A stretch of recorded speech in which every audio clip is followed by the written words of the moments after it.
Baik anak-anak, kita lanjutkan pertemuan kita kali ini dengan pokok bahasan tekanan pada suatu zat. Mari kita sama.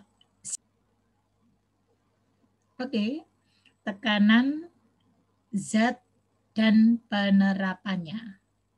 Oke, anak-anak lihat di sini gambar kapal ya. Bagaimana kapal yang seberat itu dia bisa berada di atas permukaan air. Nanti anak-anak akan tahu apa yang menyebabkannya. Oke, mari kita sama-sama belajar bersama. Anak-anak perhatikan gambar berikut ini. Nah, jadi anak-anak bisa melihat gambar berikut ini. Ini anak-anak ketika ada di pencucian mobil. Nah, bagaimana mobil yang seberat itu bisa terangkat ya Bu? Hanya dengan ditopang dengan satu besi ini, ya. Nanti akan tahu ini mengapa sebabnya, apa sebabnya. Kemudian berikutnya, ini ada sepatu boots yang anak-anak suka lihat biasanya kalau lagi becek di pasar-pasar mungkin, di tempat-tempat yang orang-orang bekerja pada tempat yang becek, biasanya menggunakan sepatu boot. Nah, untuk gambar yang ketiga, ini anak-anak bisa perhatikan juga sepatu yang haknya tinggi. Ini anak-anak kelihatannya tidak pernah melihat kalau digunakan pada tempat-tempat yang becek. Biasanya digunakan pada tempat-tempat yang keras oleh seorang pragawati, biasanya di panggung atau di jalanan yang keras, biasanya menggunakan sepatu hak tinggi. Nah, sekarang anak-anak bisa bayangkan, kan? Masing-masing mempunyai tekanan yang berbeda-beda. Nih, anak-anak lihat, mengapa sih bisa berbeda gitu? Mari kita pelajari bersama-sama.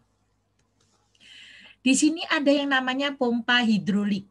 Dapat mengangkat mobil yang sangat berat tadi. Nah, ini pompa hidrolik ini ya. Di pencucian mobil diangkat di sini. Prinsip kerjanya menggunakan tekanan gas, memanfaatkan tekanan gas. Kemudian di sini fungsi permukaan pijakan pada sepatu. Permukaannya, anak-anak perhatikan ini, permukaan sepatu boot sangat luas. Sepatu boot memiliki pijakan sepatu lebih luas sehingga lebih mudah untuk berjalan di tempat yang berlumpur. Nah, kemudian ada sepatu yang hak tinggi. Sepatu hak tinggi memiliki pijakan yang lebih kecil. Ini pijakannya nak ya, pijakan itu luas penampangnya nanti sehingga lebih cocok untuk berjalan di tempat yang keras. Allah juga telah menciptakan hewan, anak-anak perhatikan, hewan-hewan yang hidup di tempat yang becek, misalnya bebek gitu kan, bukan bebek kalio ya yang terkenal itu. Bebek itu di tempat yang becek sehingga kaki bebek, anak-anak lihat, kaki bebek itu tidak sama dengan kaki ayam. Kaki bebek punya selaput lebih lebar. Gitu ya. Kalau kaki ayam kan anak-anak tahu mencengkeramannya itu berbeda. Jadi kalau misalnya jalan cepat adu bebek dengan ayam di tempat yang becek pasti akan yang menang bebeknya. Karena apa? Karena luas penampangnya lebih lebar. Nah, bagaimana anak-anak biar tahu? Maka di rumah silahkan untuk melakukan penyelidikan tekanan pada zat padat.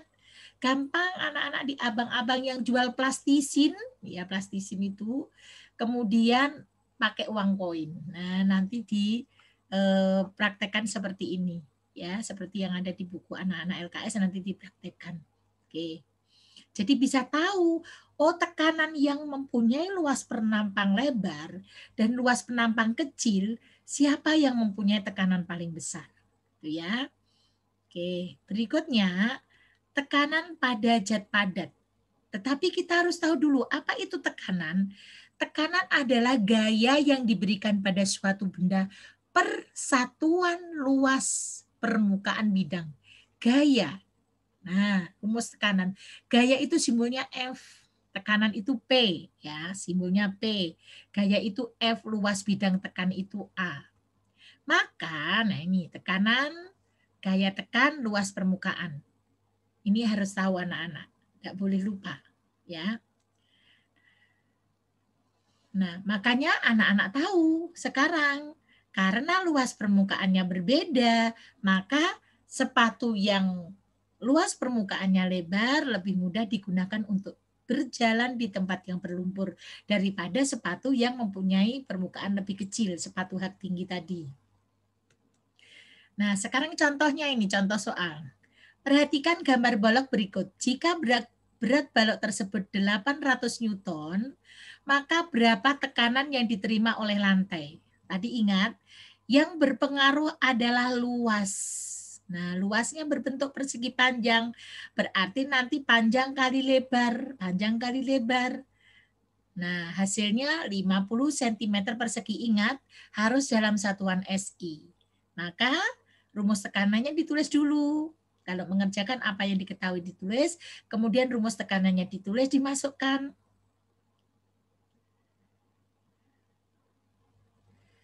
(800) dibagi, ini mohon maaf ya, dibagi 0,05 sama dengan 4. Jadi tekanan yang diterima lantai adalah 4 Newton per meter persegi. Ya, oke. Kemudian di sini tekanan yang lebih kecil, tekanan yang lebih kecil itu yang B. Kalau ditanya tekanan yang lebih besar, yang C. Karena apa? Luas penampangnya lebih kecil. Kemudian soalnya dikerjakan ini. Nah, apa tekanan hidrostatis?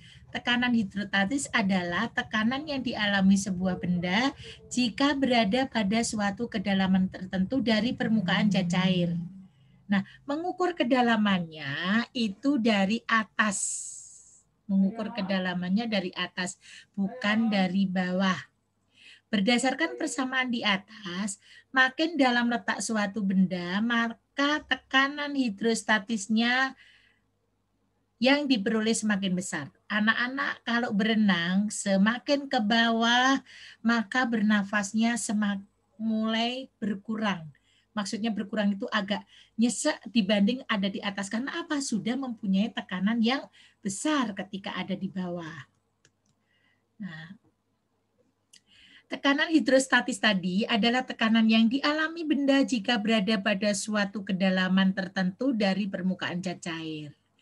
Nah, mengingatkan kembali tadi rumus tekanan P sama dengan F per A, tetapi kalau pada zat cair, karena gaya berat zat cair itu W, maka tekanannya P sama dengan W per A. Nah, oke. Nah, ini rumus tekanan hidrostatisnya. Tadi tekanan sama dengan Rho GH. Rho ini massa jenis zat cair, kemudian G ini gravitasinya berapa, H ini ketinggian. Seperti di sini kalau anak-anak lihat, ini ada ikan. Nah, udah diketahui. Dari permukaan air sampai bawah, panjangnya 14 cm. Maksudnya kedalamannya 14 cm. Nah, ikan kebetulan dia diam di sini. Nah, kalau diukur ke bawah, ini 4 cm. Berarti berapa tekanan udara, tekanan airnya, tekanan hidrostatisnya? Berarti di sini dari 14 dikurangi 4 dulu. Berarti ikan itu berada pada kedalaman 10 cm. Oke. Jadi caranya seperti itu. Nih contohnya juga, seorang penyelam menyelam dengan kedalaman 3 meter, massa jenisnya 1000 kg per meter per kubik, kemudian gravitasinya 10 meter per sekon kuadrat, berapa tekanan hidrostatisnya? Nah ini rumusnya, P sama dengan Rho GH. Nah oke, jadi tekanan hidrostatisnya sama dengan 30.000 Newton per meter persegi. Nah, ini tugas yang dikerjakan. Ya, ini tugasnya dikerjakan. Kemudian sekarang contoh penggunaan tekanan hidrostatis itu pada bendungan. Nah, ini bendungan. Bendungan ini nak biasanya digunakan untuk PLTA, pembangkit listrik tenaga air. Seperti yang kita gunakan di Jakarta ini, maka PLTA-nya menggunakan waduk Jatiluhur. Kalau Jawa Timur menggunakan Karangkates gitu ya. Mungkin kalau Jawa Tengah bisa jadi Gajah Mungkur gitu dan sebagainya. Biasanya masing-masing provinsi mempunyai bendungan yang besar. Tetapi tidak menafikan sekarang sudah banyak energi-energi alternatif yang digunakan. Nah, kita masuk tadi kalau zat cair hidrostatis itu pasti hubungannya dengan Archimedes. Nah, kalau Archimedes kita pasti mengapa sih kapal yang segede itu bisa berada di laut, ya, bisa ada di atas, bisa tenggelam, bahkan bisa di bawah. Ada kapal selam. Nah, perhatikan gambar kapal selam di samping. Bagaimana bisa kapal selam tersebut tidak tenggelam, padahal massa jenis baja, bahannya dari baja, lebih besar dari massa jenis air laut. Logikanya, kalau anak-anak melempar koin ke laut, koinnya hilang apa enggak? Langsung hilang. Anak-anak melempar misalnya apa itu paku ke laut misalnya, apa yang dari logam ke laut pasti akan tenggelam. Tetapi mengapa kapal selam ini tidak tenggelam? Ya, karena sudah digunakan struktur tertentu. Gaya yang bekerja pada benda-benda yang tenggelam, ini kita bicara dulu. Nah, gaya yang bekerja pada benda yang tenggelam itu mempunyai gaya dorong ke atas, gaya apung, ya. Gaya apung. Jadi ketika tenggelam ada gaya berat, ada resultan gayanya, tetapi ada gaya apung yang mendorong dia ke atas. Ketika suatu benda dimasukkan ke dalam air, beratnya seolah-olah berkurang. Hal ini disebabkan karena adanya gaya apung yang mendorong benda ke atas. Nah, ini rumusnya. Nih, tadi kan kita punya gaya, kemudian tenggelam ada gaya berat ini WBA, gaya batunya, kemudian ada gaya ke atas nih, gaya apungnya ke atas. Jadi kalau dicari seperti ini. Berat benda di dalam air itu berarti berat benda di udara dikurangi dengan gaya apungnya berapa. Nah, sekarang menurut hukum Archimedes, jika benda dicelupkan ke dalam zat cair, maka benda itu akan mendapat gaya ke atas yang sama besar dengan zat cair yang didesak oleh benda tersebut. Nah, misalnya ibu berenang, dengan misalnya anak-anak berenang, misalnya airnya penuh, maka yang akan tumpah lebih banyak ketika ibu mencebur ke kolam renang tersebut. Karena apa? Beratnya lebih besar. Gitu. Atau jika sebuah benda dicelup sebagian atau seluruhnya ke dalam zat cair, maka akan mendapat gaya tekan ke atas sebesar berat zat cair yang dipindahkan. Atau anak-anak misalnya di gelas gitu, gelasnya penuh sekali. Ketika anak-anak masukkan jari, hanya jari saja, maka yang tumpah paling sedikit. Tetapi ketika anak-anak memasukkan 5 jari, maka pasti yang akan tumpah lebih banyak. Nah, jadi menurut hukum Archimedes, benda menjadi lebih ringan jika diukur di dalam air daripada di udara. Karena di dalam air benda mendapat gaya tekan ke atas. Akibat gaya tekanan tersebut, maka benda memiliki 3 posisi jika dimasukkan ke dalam zat cair, yaitu benda akan terapung. Terapung itu ada di atas. Berarti jika gaya apungnya lebih besar dari gaya beratnya. Jadi bendanya ada di atas. Contohnya apa? Benda yang terapung.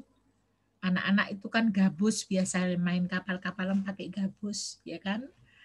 Nah, kemudian kalau benda melayang, jika gaya apung maksimum sama dengan berat benda. Nah, dia ada di tengah-tengah.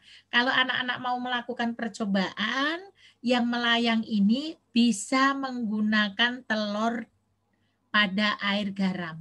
Caranya bagaimana? Bukan garamnya diaduk dulu, telurnya dimasukkan, tidak seperti itu. Bisa jadi dia akan melayang. Tetapi telurnya dimasukkan. Kemudian misalnya ada airnya, kemudian dimasukkan 1 sendok garam diaduk. Nah, udah melayang belum? Oh, belum. Tambah lagi 1 sendok garam diaduk lagi gitu. Sampai melayang. Jadi ada perbandingan. Oh, dia melayang itu berarti dia ada di tengah-tengah. Ya. Nanti bisa dicoba ya anak-anak ya. Oke, kemudian kalau tenggelam, yang pasti jika gaya apung maksimum lebih kecil dari berat benda. Jadi tenggelam, anak-anak kalau melempar batu, melempar koin, pasti akan langsung tenggelam. Anak-anak taruh aja koin set di dalam mangkok atau dalam gelas, pasti dia akan berada di bawah. Karena apa? Karena berat dia lebih berat dibanding dengan gaya apungnya. Berarti gaya apungnya lebih kecil. Nah, ini rumus hukum Archimedes. Di sini kan FA rho G V. Nah, di sini kan rho F G sama VTC. VTC itu volume zat cair maksudnya. Tapi biasanya anak-anak boleh menuliskan aja ini. Gaya ke atas, gaya Archimedes F sama dengan rho G V. Massa jenis, gravitasi sama volume benda. Ini tugas yang dikerjakan juga. Jadi tadi udah ada berapa tugas? 3 kalau nggak salah. Sebuah drum yang tingginya 1 meter diisi penuh dengan minyak tanah yang memiliki massa jenis 0,8 gram. Percepatan gravitasinya 10 meter per sekon kuadrat. Tekanan hidrostatik pada suatu titik yang ketinggiannya 20 cm dari drum adalah. Ingat seperti yang tadi, ketika 20 cm berarti bagaimana ini? Ini kan 1 meter. Berarti kalau 20 cm kan berarti nanti diapakan gitu ya.